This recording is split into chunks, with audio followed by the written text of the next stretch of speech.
Slavă lui Dumnezeu stă în ascunderea lucrurilor și slavă împăraților stă în cercetarea lucrurilor. Proverbele 25, versetul 2. Ca să căutăm împărația, trebuie să o vedem cu inima, adică să o înțelegem. Continuăm. De fapt, abia începem acum, după o lungă, cum să zic, introducere înainte să începem cartea exteră, mi s-a spus, mi-ați trimis mesaj, a fost o introducere lungă, dar cred că suntem gata acum să vedem împărație cu inima, adică să înțelegem, ca să o căutăm mai bine. Că nu poți să cauți ceva care nu știi cum arată. Ester, capitolul 1. Ester, capitolul 1. Primele două versete, încă suntem. Era pe vremea lui Ahasverov, acelui Ahasverov care domna de la India în Etiopia peste 127 de ținuturi. Împăratul Ahasverov ședea atunci pe scaunul lui împăratesc la Susa, în capitală.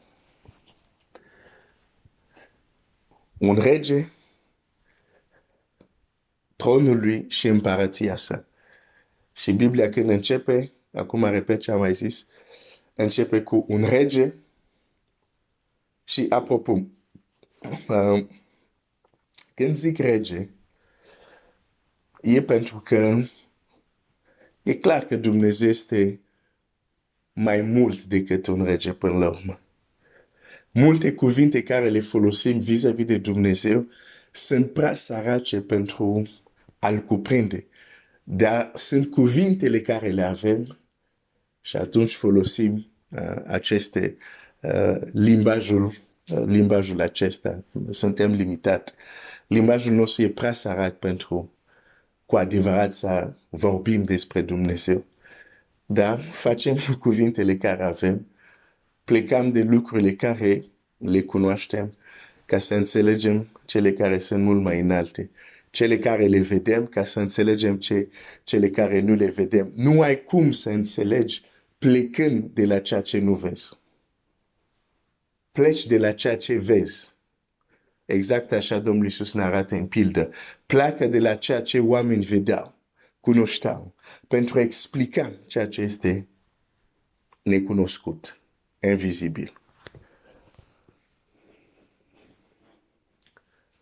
În textul care l-am citit, vedem că împăratul, într-o împărație, are un loc special. Nu este oriunde, nu stă oriunde, are un loc special și locul lui este unde este tronul.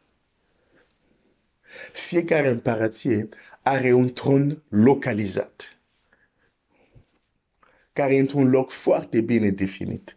Și dacă ne gândim la creație, știm că în cerul al treilea, Dumnezeu a creat cerul și pământul, sunt trei ceruri, și în cerul al treilea, știm că este tronul lui Dumnezeu.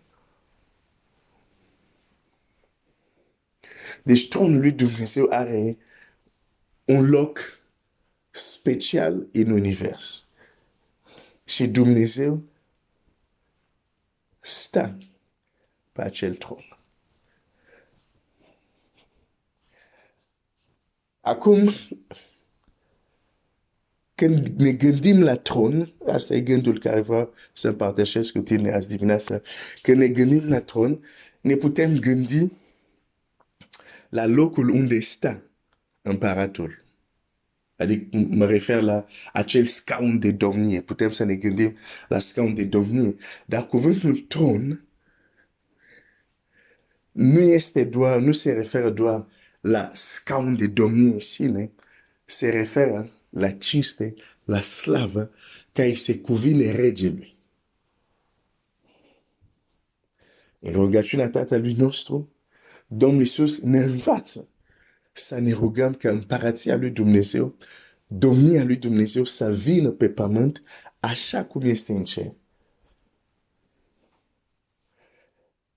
Și ne arată că primul rol al rugăciunii este să recunoaștem, să ne reamintim că Dumnezeu este Tatăl nostru și că cea mai mare nevoia noastră nu este mai întâi să avem pâine noastră de toate zilele, dar cea mai mare nevoie este ca domnia sa, împărația lui, să vină pe pământ, așa cum este în cer. E cel mai important. O să spui mai important decât să dispară domnișoara coroană. Da, mai important decât atât. Pentru că dacă împărația lui Dumnezeu coboară pe pământ, domnișoara coroană și toate din kindul ei, din categoria ei sau din felul, din soiul ei, dispar imediat. Dispar imediat. Oh, am să citesc un text. În Luca 10, versetul 9, că Domnul Iisus trimite pe ucenici să le spună așa, să vindecați pe bolnavi care vor fi acolo. Și să ziceți, împărația lui Dumnezeu s-a apropiat de voi. Interesant, această legătură. Vindecați pe bolnavi. Când i-ai vindecat, le spune, împărația lui Dumnezeu s-a apropiat. Când vine împărația lui pe pământ, bolile sunt vindecate.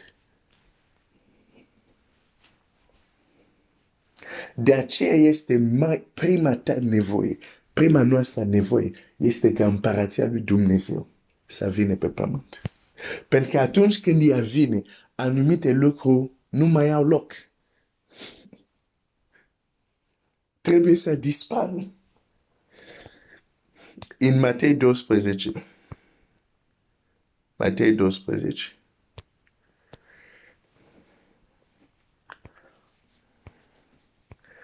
Și Domnul Iisus, în acel text, este acuzat. Hai să găsesc imediat. Este acuzat că scoate demoni cu puterea lui Satan, da? O mică paranteză. Dacă aveți cineva care scoate dragi sau face anumite chestii care ți se pare și din comune, nu te pripri să spui, în zilele din urmă vor fi proști fals, o să facă multe minuni. Dar scrie asta. Dar studiază mai întâi. Înainte să acuzi pe un om că face cu puterea celui rău. Mai întâi studiază. Nu te pripi în a vorbi repede. Dacă aveți că un om scuipă și face noroi cu pământ și pune la ochii unui orb, nu spune, asta e ciudat. Nu, studiază înainte să te pripești să dai o judecată prea repede. Uneori vorbim de lucrurile care nu le înțelegem și atunci suntem neînțelepți. Da? Dacă cei din întuneric poate să fac lucruri supranaturale, tu care ești din lumină nu poți și ți se pare normal. Am închis paranteză.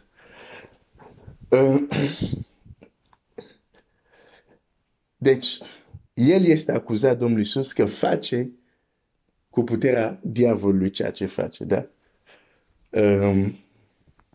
Și el răspunde așa.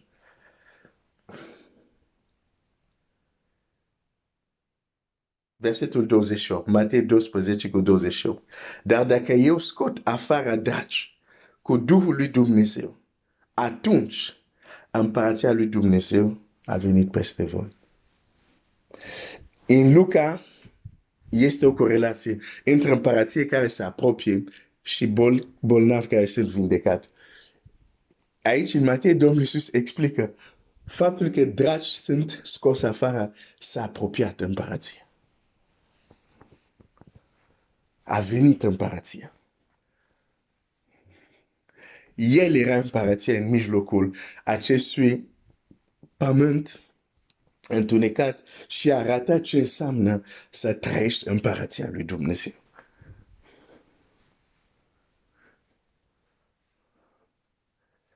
De aceea, nevoia ta cea mai importantă este cu într-adevăr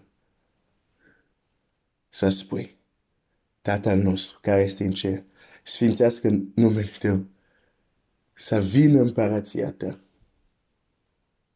Voia Ta să se facă pe pământ precum în cer.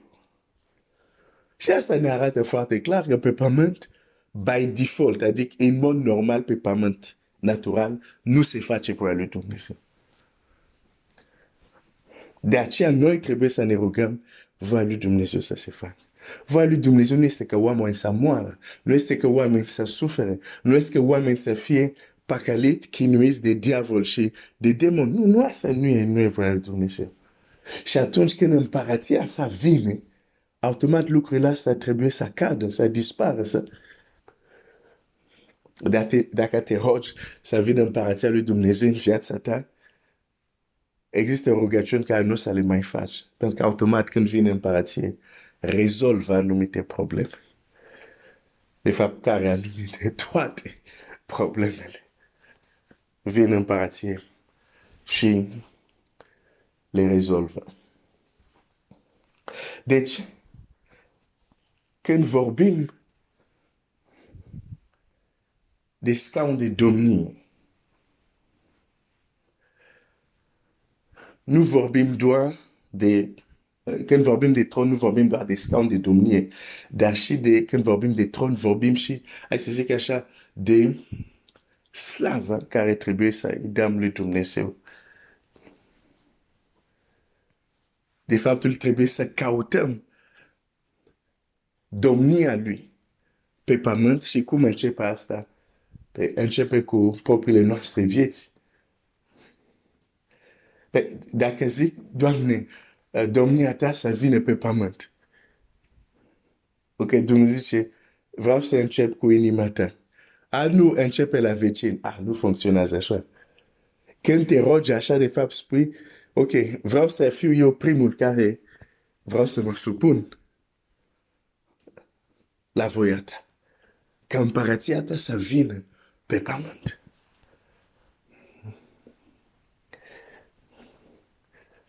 Și tronul lui Dumnezeu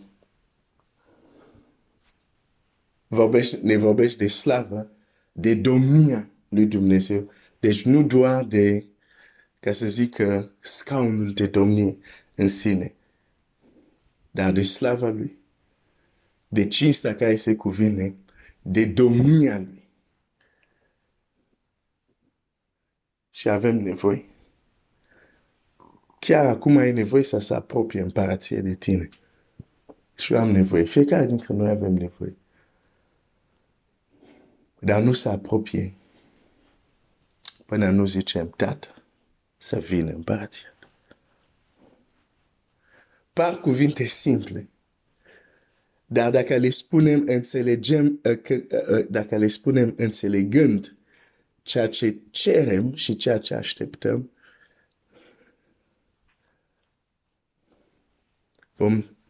vom vedea cu siguranță, le vom spune altfel mai întâi și vom vedea cu siguranță alte rezultate.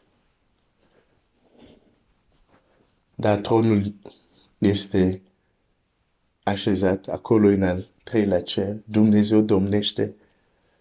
Dumnezeu este cel mai mare. Dar pe pământul unde tu și eu suntem deocamdată acum, împărăția sa trebuie să vină. Și avem această onoare și această misiune să ne rugăm ca această domnie a tronului lui Dumnezeu să vină pe pământ. Și în mod practic, când zicem, hai să căutăm împărăție, un aspect este tocmai asta. pe rugăciunile noastre, prin dorința inimii, chemăm, înțelegem că împărația lui Dumnezeu, domnia lui Dumnezeu, este mai bună decât orice și că avem nevoie de ea. Mai întâi în inima noastră, în casele noastre și apoi în jurul nostru. O să mă opresc aici. Fara bonusul azi dimineața. Dumnezeu să te binecuvânteze.